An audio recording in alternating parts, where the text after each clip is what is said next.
Oscar is ready to challenge for the world title. Red Bull confirms that they may have hit a development ceiling, and Adrian Newey reveals conversations with Horner about the Aston deal. Do consider subscribing to the channel. Now let's get straight into the latest F1 news. Oscar Piastri is ready for Formula One to return this weekend and is aiming to improve his position in the Drivers' Championship this weekend in Zandvoort. The Dutch Grand Prix marks the end of the summer break, and we'll see all the drivers return to action, with Piastri having been on red-hot form before the shutdown. He heads to the Netherlands with a victory and a second place in his last two races, with the latter in Belgium having almost been a win. Piastri demonstrated exceptional pace, both over one lap and in race trim in the last few rounds before the summer break, which has seen him apply some pressure on Lando Norris. Together, Piastri and Norris are applying the pressure on Red Bull in the Constructors' Championship, whilst the Australian has been catching his teammate in the drivers. Norris is in second, whilst Piastri is in fourth. Although only 32 points split the McLaren duo, Piastri had some real momentum behind him going into the summer break, with it being crucial for him to pick up in Zandvoort where he left off in Spa-Francorchamps. If Piastri is quick from the get-go, he could be set for a very strong second half of the season. "I'm excited to get back on track," said Piastri. "It was great to take my mind off racing and relax, but I'm now ready to get back into action and take on the second half of the season. I was really happy with my driving before the break, and it was good to get the win in Hungary and second place in Spa. I'm looking forward to getting back in the car in Zandvoort, as it's always a good race weekend, especially with cool characteristics like the steep banking. I'll be working hard to keep on improving my position in the championship." Charles Leclerc has said he and Carlos Sainz have overcome some very difficult moments together as Ferrari teammates as he prepares to welcome Lewis Hamilton for F1 2025. Ferrari has yet to break its barren title streak from the 2008 Constructors' title, but both Leclerc and Sainz have taken race victories during their time together, forming a strong off-track friendship in that time too. The news was announced in February that Hamilton will head to the Scuderia from F1 2025 in a move that will see Sainz head to Williams after the Spanish driver took his time to assess his options before deciding upon the Grove-based team as his next destination. While Sainz has enjoyed some standout performances in his time as a Ferrari driver, Leclerc admitted Hamilton's arrival is a sign that the team is still a strong draw. When asked if Hamilton's signing has had an impact on his view of Ferrari as a whole, Leclerc told the Italian edition of Motorsport.com, "It was reassuring because taking a driver like Lewis Hamilton is obviously a strong signal. I saw it as a positive choice, starting with the fact that Lewis could facilitate the arrival of very talented people in the team." On Sainz, Leclerc added he has enjoyed a productive partnership with the 29-year-old, who will be heading to Williams as a multiple Grand Prix winner after arriving at Ferrari without a race victory to his name. While there have been tough moments to get through, both drivers have enjoyed working together. Of course, but I'd like to say that I'm very happy with the way I've worked with Carlos. He's an incredible driver, and we've overcome some very difficult moments during our time at Ferrari, Leclerc said. "And it is also thanks to his contribution that we are improving. We have always worked well together." At the same time, when you have a 7-time world champion joining the team, it is always good news, very interesting and very motivating. "It is interesting because I will be able to learn from one of the best drivers in the entire history of F1, and it is very motivating because I am intrigued by the comparison with Lewis in the same car. For these two reasons, I can't wait to start this new chapter. But I still want to say that I have always got on very well with Carlos as well. I totally trust the work of the team, and I think it is the same for Carlos. Sometimes the differences in views are actually related to the way you speak. A slightly different word can be interpreted in a very different way. Honestly, living inside the team, I have always had the same optimism and feedback from Sainz. Maybe the way it is portrayed from the outside is a little different. We've made great progress over the last 7 to 8 months. Then came the problems in Barcelona, but that was an isolated case. We've worked out where we went wrong, and I'm sure we'll be back on track soon." Red Bull technical director Pierre Wash has conceded that the team may have hit the ceiling with the development of its F1 car, though suggested the overall limit of the regulations has not been reached. The Milton Keynes-based outfit has established itself as the benchmark in the latest technical era, with Max Verstappen winning almost 3/4 of the races in that time. But rivals McLaren, Mercedes, and Ferrari have begun to peg back Red Bull's advantage since the Miami Grand Prix, where Lando Norris picked up his first F1 victory, with the Briton joined by teammate Oscar Piastri, Lewis Hamilton, and George Russell in winning races, in addition to Carlos Sainz's triumph in Australia earlier in the season. Asked in an exclusive interview with Autosport whether the RB20 had delivered as he and the team expected preseason, Vasha replied, "I would say not really. We improved compared to last year, without doubt, but we didn't deliver what we expected in some areas. Especially in the high-speed corners, we expected a little bit more than what we have." Without thinking about the competitiveness of the car, so just based on our own references, we expected a little bit more with our tools. I think some aspects can be linked to the correlation, he added when pushed for the cause.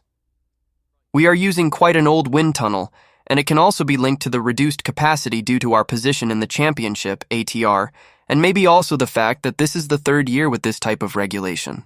On whether Red Bull was beginning to hit the ceiling with regards to its development path, Vasha admitted, "Our ceiling with one specific concept, maybe, but it doesn't mean that it is the overall ceiling. In this business, you take ideas from the others as well. During the past 2 years, people took our ideas, but fundamentally, you need the others to find some other stuff as well to make a step. I think that is starting to happen now, and that gives you a different ceiling." Verstappen broke the record for most wins in a single season for the second successive campaign last term, securing 19 victories, which included a record-breaking 10 in a row between Miami and Monza. The dominance was expected by many to continue into the new year, and whilst it did seem to play out that way before the return to Miami, it has been anything but plain sailing for the Dutchman and the team since. "I think we expected the opposition to come and catch us earlier, to be honest with you," insisted Wacha. "When we started the 2022 season, we didn't have the quickest car. Ferrari had the quickest car in the beginning of 2022. We expected a massive competition in 2023, but that didn't happen. We also expected the competition to be there more or less from the start this year. We expected the others to be very close because the performance you can find with the car is of course limited under the same regulations. After the first 4 or 5 races, the others came back, maybe with an offset and a bit of delay, but we expected that from the start, to be honest." Asked if the gap closing was more down to rival improvements or Red Bull's smaller than expected progress, Vache said, "I think it is both together. The limitations you have with these regulations are quite high, and what you can find to make more steps is getting more difficult, of course. Then it is almost sure that because you keep the same regulations, the opposition will come back at some point." Signing a multi-year contract with Ferrari, Lewis has revealed he definitely has a time frame in mind for his retirement, as he sometimes thinks he doesn't know how much longer I can go.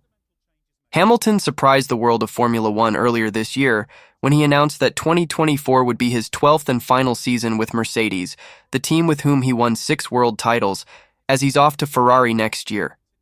The Briton has signed a multi-year deal with the Scuderia, but what exactly the parameters are, neither party is saying.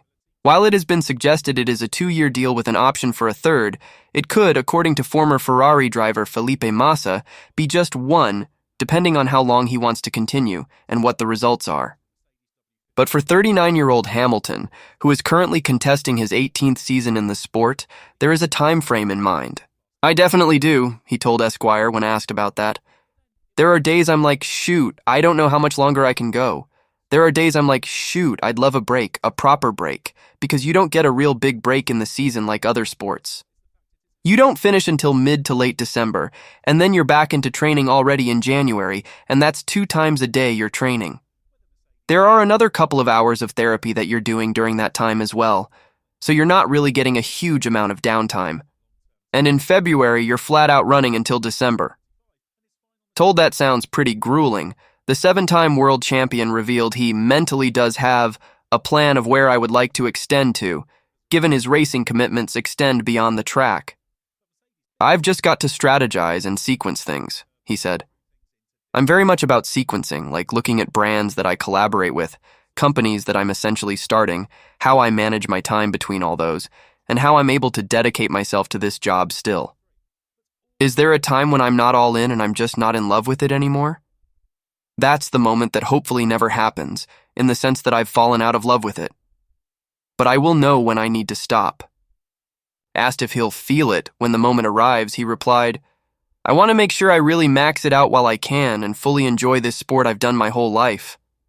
There are so many people that have finished their careers early, and I've spoken to many who've said they wish they could have just done one more year or two. And they're like, stay in as long as you can. But I don't want to do it if I'm not good. So it's like, how much do you want to train? When you're 22, it's so easy to work out and be fit. There's no recovery and you've got nothing else going on, no other stresses, no real responsibilities except for that one thing to go and kill. Now it's, how can you stay sharp and be able to do all those things you have going on and still be able to compete with those young guys in their 20s? Adrian Newey has lifted the lid on his agreement with Christian Horner that will see him remain involved with Red Bull even after he officially leaves the company in 2025. Red Bull announced in May that Newey will leave in early 2025, having masterminded the team's astronomical success in F1 with the likes of Sebastian Vettel and Max Verstappen. Although Newey has already ceased his involvement with the Formula One operation, the 65-year-old has continued to attend F1 2024 races with Red Bull, as well as working on the RB20 hypercar project, which was unveiled at last month's Goodwood Festival of Speed. Red Bull's former title sponsors Aston Martin appear to have seen off the likes of Ferrari and McLaren in the race for Newey's signature, with recent reports claiming a 3-year contract worth $100 million has been finalized. An announcement on Newey's future is expected next month, with the terms of his Red Bull exit, negotiated by his manager, the former F1 team owner Eddie Jordan, allowing him to start work with his new employers as soon as F1 2025, bypassing the period of gardening leave commonplace in the contracts of F1 staff. While Newey is officially parting company with Red Bull, he will continue to oversee the development and distribution of the RB20, 50 models of which are to be sold beyond his departure. Appearing on Red Bull's in-house Talking Bull podcast, Newey opened up on the really difficult decision to leave the team. And he opened up on the agreement between himself, Horner, and other Red Bull senior figures that ensures he will still play a part in the RB20 even after his exit, with Newey too invested in the project to walk away. He said, "It was a really difficult decision, but one I felt I needed to make for various reasons. The positive of it, though, is that first of all, I felt I needed a bit of a break as well, and that's what we're doing. But it also meant that I can fully concentrate on RB20 from now until next year, and then indeed after that point. After I officially stop with Red Bull, I'm very much in agreement with Christian, the shareholders, and all the senior people at Red Bull that I will continue to be involved with RB20 on email, on phone calls, dyno tests when we start dyno testing, track testing when we start testing. I've put too much into this car now, as a passion project, much of it on after-hours evenings and weekends, to walk away from it at this point." Newey's next move has been the subject of much speculation over recent months, with Aston Martin reportedly moving into pole position to secure his signature after Ferrari balked at his demands for control over the engineering department. Asked about the intense media focus, Newey revealed that he hasn't paid attention to the motor racing press since he messed up the design of the 1989 Leighton House car and found himself going from hero to idiot. He said, "That bit is very easy because I don't really read social media and I don't particularly read magazines. That's something I stopped doing a long time ago because back in my Leighton House days where we were a tiny little team, the first car I did was in 1988 and that was a good little car actually. And then in 89 we completely messed it up, so I went from being this new hero in the Formula One paddock on the engineering side to the idiot that was a one-hit wonder. I thought that you can't really read the press when it's good and then get upset about it when it's poor, so at that point I said, okay, just don't read the press. Mandy, my wife, does follow social media, so she keeps me roughly informed of what's going on, but I'm relatively oblivious to it, and I just try to live my life and not be influenced by it." McLaren is set to cash in on its Formula One aerodynamic testing over the first part of the season after bringing relatively few upgrades in the opening 14 races. The aerodynamic testing regulations, ATR, in contemporary F1 restricts how much wind tunnel time and computational fluid dynamics, CFD, resources can be used, with each team receiving limits. These are allocated depending on their Constructors' Championship position in 2023 for the first half of the year, and then changed to fit the 2024 placings after 30th of June. McLaren launched a major upgrade in Miami, but since has introduced only circuit-specific and minor updates in the following races. This suggests that the team has been holding fire on its developments to introduce them after the summer break, giving it an ATR advantage for the second half of the year versus other teams who took updates to races with a more consistent cadence. As the upgrades planned for the second half of the year were largely conceived in the first half of the year, this gives McLaren more time not only to finalize its 2024 upgrade schedule, but also to spend on its 2025 car. Aside from the higher downforce rear wings that the team developed for Imola and Monaco, and the lower downforce wings for Silverstone and Spa, the only longer-term upgrade detailed after Miami was a new front wing. Effectively, Red Bull have taken trackside more development so far, in terms of physical parts delivered when you look at the submission, than what we have done, said team principal Andrea Stella. But definitely I can talk for McLaren. We seem to be now in condition to cash in some of this development that we have accrued in the ground. I would expect that for the second part of the season, we will have at multiple times some new parts. As it was third in the championship at the end of the Austrian Grand Prix, the same date as the 30 June cutoff before the ATR allocation was changed, McLaren has 256 wind tunnel runs to use in each of the 2-month aerodynamic testing periods, ATP, 64 hours of wind tunnel airspeed above 15 mph, 320 hours of wind tunnel occupancy time, and 1,600 new geometries to use in CFD simulations. There are 3 ATPs affected by this change until the end of the year. This was a reduction compared to the first half of the year, when McLaren had more of each to use owing to finishing 4th in last year's championship. By comparison, championship leader Red Bull has 224 wind tunnel runs, 56 hours at plus 15 mph airspeeds, 280 hours of wind tunnel occupancy, and 1,400 new geometries per ATP. Stella agreed that McLaren had not been particularly prolific with its upgrade plan in the opening part of the season, noting that it was a surprise that the team had been able to retain its competitiveness. In a way, I'm surprised that we've been so competitive, considering that from Miami onwards, we haven't actually brought trackside many new parts, he added. So it means that obviously the Miami upgrade was big. There's some upgrades that will come in the second part of the season, yes. Taking its time with upgrades ensures that McLaren can theoretically spend more time developing them in-house, perhaps limiting any deleterious effects associated with the new upgrades, as experienced by Aston Martin and RB this season.